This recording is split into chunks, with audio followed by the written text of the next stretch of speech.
Кукла Аннабель ужас киноны кім көрген? Кинодағы кукланың негізінде шын өмірде бар екенін білетін бе едіңіз? Вообще-то Аннабель киноның өзі өмірден алынған оқиға. Егер кинода Аннабельді осылай көрсеткен болса, ал шын өмірде осындай вообще бір-біріне ұқсамайды. Әрі шын өмірдегі Аннабель кукла онша қорқынышты болып көрінбейді, Так, жылдар бойы қарғыс атқан Аннабель кукласы жылдар бойы осы ағаш үйшіктің ішінде сақталып келе жатыр еді. Бірақ үйшіктің бір жері сынып қалып, енді Аннабельді мына ер кісілер басқа үйшікке ауыстырады.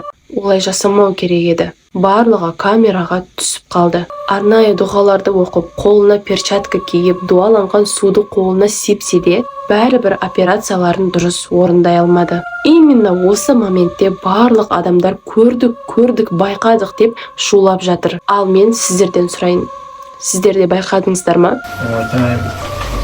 Now she's transferred over, and we're going to keep her in there temporarily until we can do the noted repairs.